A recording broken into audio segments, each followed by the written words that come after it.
all these mass protests. Now all of a sudden y'all are unrolling this. What interesting timing.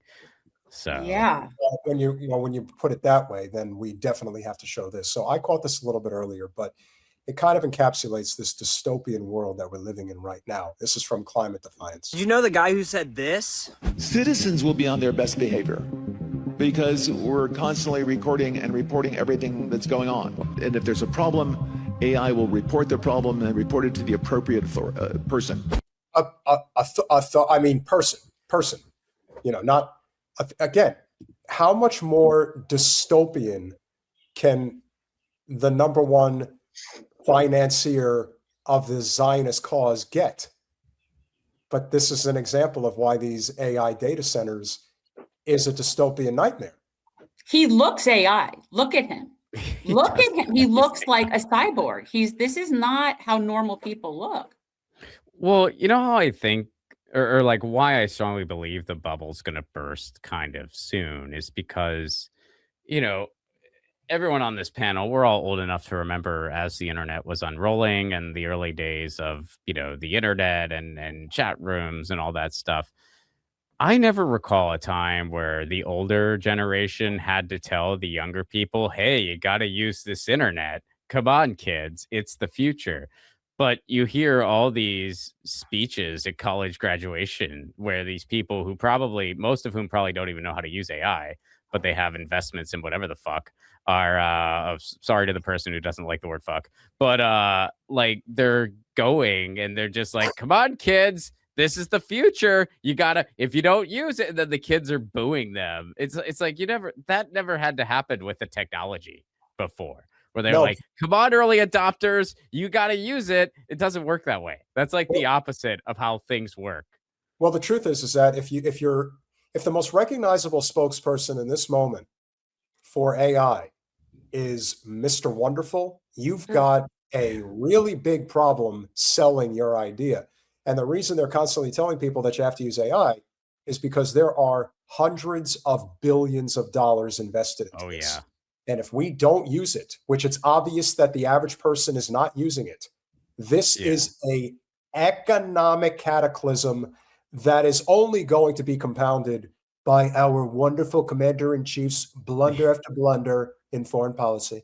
No, it's going to be a trade wreck. Yeah, and you're right. And it's not like when we say people aren't using it, it's not like they're not using it, period. It's not like they're not occasionally chat GPT something or something like that. It's like they're not using it to the extent that, I mean, basically like the Peter Thiels of the world and whatnot, they want it to be a complete tech takeover of your life. Absolutely. Yeah. And that's what is just not happening. That's what people are resisting. And, they're kind of in this boom or bust place because that's all Wall Street ever does. It's always boom or bust. So the bubble will burst, just like the .com bubble burst, just like, but don't worry, Ron, they're going to get, but just like Elon, they're going to get themselves a nice, big, fat buyout and everything will be fine because we, the taxpayer, will be responsible. Yeah. That's why the system is going to break. But there's an even bigger psychopath, in my opinion, than even Larry Ellison. You'll see it. And the guy who said this? People talk about how much energy it takes to train an AI model relative. If you just look at Altman's eyes, no, there is nothing look there. Away. There really is nothing there. Like he's like a soulless bastard. Like he really doesn't have anything. Or Peter Thiel looks like that to me also.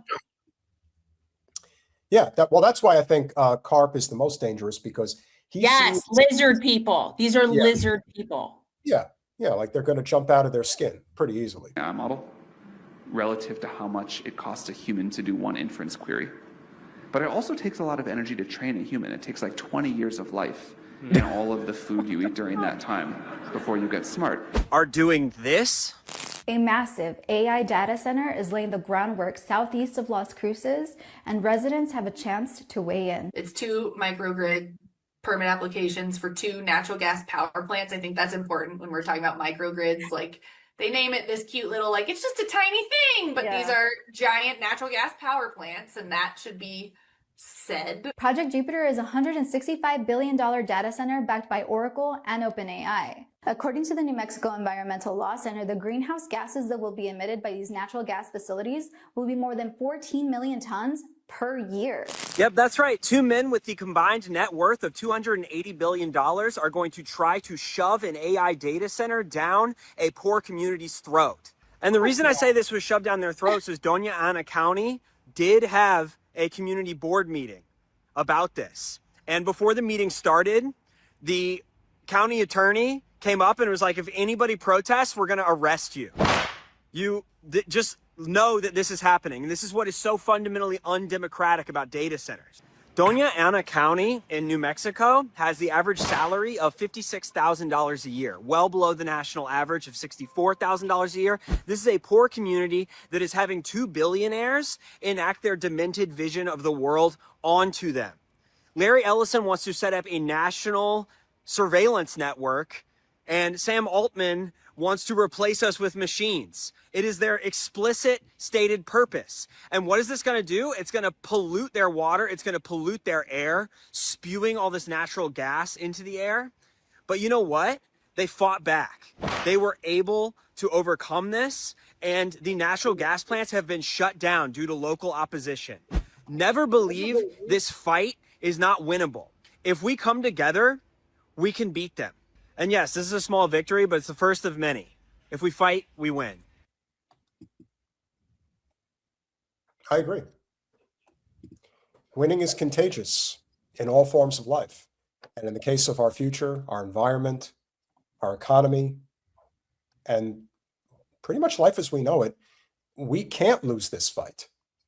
If there's one thing we've learned, particularly about tech billionaires, they're missing the humanity chip in their DNA. Like, it doesn't mean anything to them.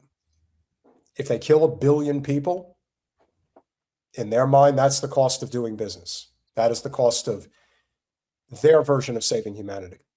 And so we have to collectively work together to recognize this fatal flaw. And that's why we were talking earlier about Elon becoming a trillionaire. But why is he a trillionaire? He's a trillionaire because the entire system is rigged to benefit him and fellow God forbid, fellow billionaires like him that have basically rigged this entire economy, to the point in which I'm now wondering who still has faith in this system. What has been your experience like? Because I can't imagine that there really are that many people out there that have any faith left in this system.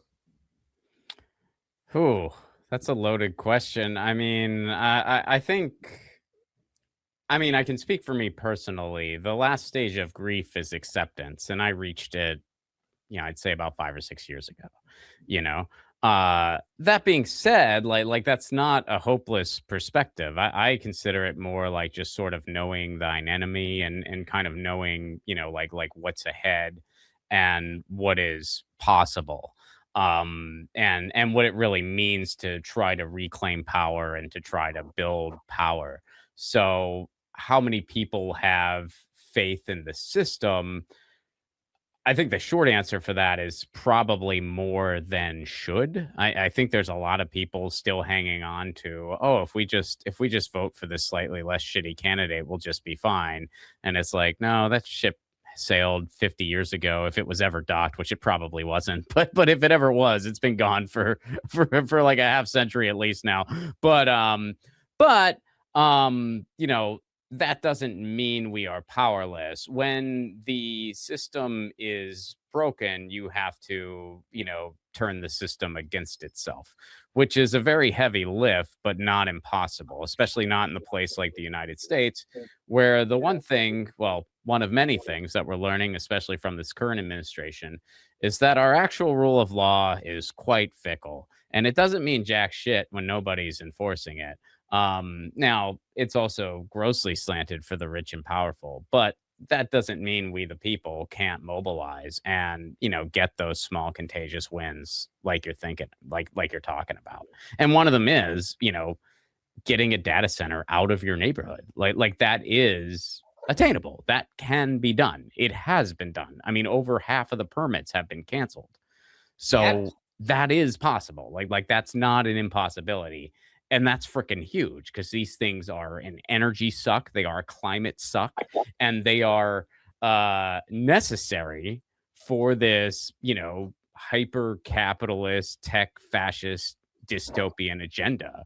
So it's like, you stop one data center in your neighborhood. Well, if that's duplicated all over the freaking world, by the way, this isn't limited to the United States borders. That happens all over the freaking world. Well, all of a sudden, like they're just taking their losses and licking their wounds, and they'll be back, much like the growing villains in Power Rangers. They'll be back again to find another way to ruin the fucking world, but we'll be there too. What a reference. I know. Yeah. That's a throwback. Yeah, I agree. I think that we're seeing a lot of people fighting these data centers and having some successes, which concerns me only in that, okay, so now the next step is for them to find a go around. Oh, sure. Yeah. Right. So then what does that look like? And what will that next step in the revolution be? What is that? Where does that take us? I mean, and this is where I always come back to, at the end of the day, what's needed is direct action.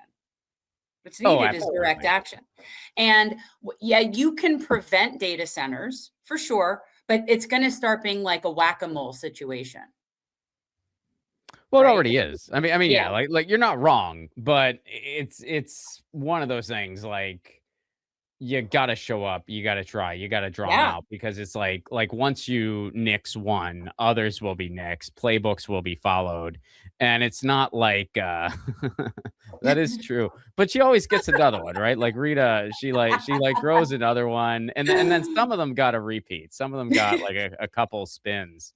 Once you go past the first season, I'm lost, unfortunately. So I don't know what happened. I have no idea about any of it, but I knew you would obviously understand the reference. It's a banger series. I mean, it had its place in elder millennial lore.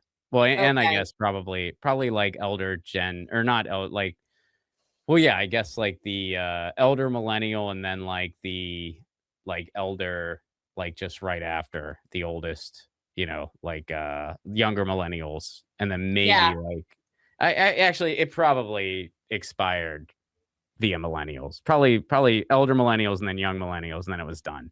That's my guess. I'm one of the old ones, but yeah, I mean, that's the premise right there. That's just stop going to work. Oh yeah, and it only needs to be certain industries, people. That's the thing. If there's a handful of industries that, if that were the case and they had the support mechanisms and the infrastructure in place, that would shut this whole shit down. If you had like the railroads, the Teamsters, you had like, whatever it is, a whole bunch of people, the what do you call it? The longshoremen and all the things that handle our infrastructure and our supply chain, shut that shit down. Oh, we wouldn't make it a week. They wouldn't make it a week. Well, that's what they're doing over in Italy. I mean, they had massive general strikes over there, and they literally made their fascist prime minister change her tune on the genocide.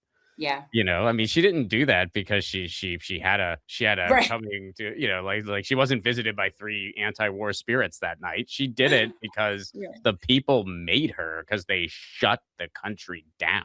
Yeah. And it was only certain industry. Like, people were still going to school amidst it and shit, but they strategically shut it down. One of the reasons they can do it a lot easier in places like that is because they have these things called unions. By the way, a lot of the times these unions are run by people called communists. And when they see things that they consider injustice, or they see their workers being mistreated, they do this thing called striking. And one of the reasons they can do that a lot easier is because they have these things called healthcare that's not connected to their freaking job. Right. So, this was the same thing when we go back to the yellow vests with France. And how do these people do that? Well, because they have a social safety net that allows them to have a certain amount of baseline power to be able to do these things when their government gets all uppity. Mm-hmm. Yeah, and they don't mess around with their they do not bluff either. They're just like, so today we covered a politician's house and shit. Tomorrow we might burn down a bank, or you can end this all now. And then they're like, all right, we're gonna roll back the pension. I'm not saying it's a utopia there. It's not. There is no utopia. But yeah, they know how to strike. They don't fuck around. Well, no, same speaking of- as Albania, man. The Albanians are not having it. Yeah, so you took the words out of my mouth. So speaking to neighbors to the east, Albania is it's kind of in the crevice between Italy and Greece. And so here you have a very interesting situation where Albanian prime minister vows to move forward with Jared Kushner's linked luxury development despite growing protests. I don't know about you. Good luck with that. Yeah, in Albania, that's not a good idea. No. That's like a death sentence. And maybe he does have a death sentence. Maybe he's damned if he does, damned if he doesn't. Maybe well, he might be being threatened heavily. I mean, obviously he's being threatened, blackmailed. Maybe he's in the fucking Epstein files. Who knows? Something very grotesque. But who knows? Colin, I believe that there is a quick interview here.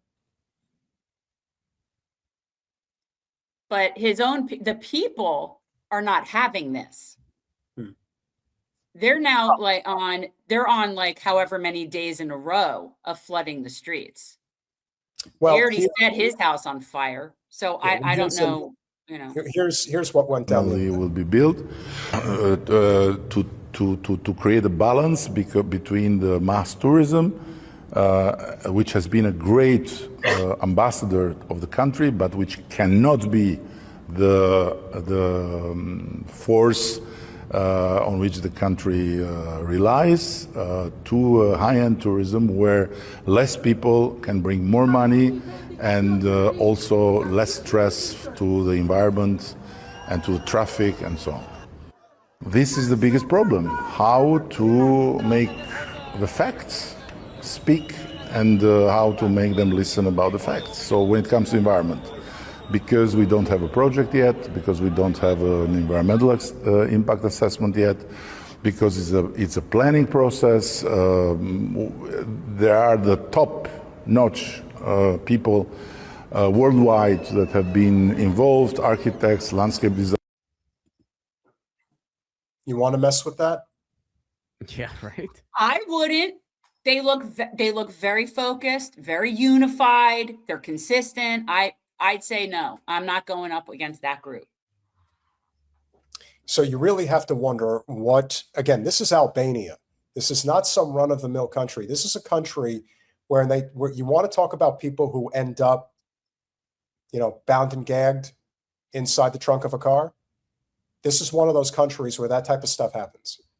So the idea that he is being defiant against what has already amounted to at least 10 to 15% of the population that has already been out in the streets protesting this, and he's telling them to go kick rocks. He's walking a very thin line right now. I would be very careful if I were him. Yeah, it's just wild, all like the unrest just going on around the world and how people just are like, they're done. Like they're like, we're not tolerating this anymore. Like this is it's encouraging. I mean the stuff over the weekend was encouraging. Like seeing all of those people, just standing up to, standing up to fascists, standing up to Nazis, standing up to oppressive right-wing governments, standing up for, standing up against a genocide, and how many of them there were. It was freaking really cool. Jen, it was you want really to take freaking this cool. one? Why don't Americans be like them instead of being pussy? Oh, where to start? We kind of already answered some of that. I mean, well, we kind of covered some of that. I mean, the base of it is always going to come down to the same thing for me. What I say it's the same thing as I say about Iran. It's the same thing that I would say about Yemen or Palestine, because these people, Albanians, come from thousands of year-old cultures that tie them to their land in a way that the Western people in this continent cannot really understand. And that is a level of commitment and collectivism that we don't have here. This is a very every man for yourself kind of West, empire mentality. And that doesn't work. And that's why we're failing. And that's why we're headed in the direction we're headed. Whereas people in Albania, they understand the concept of the collective, not just for strength in the collective, but to support the collective.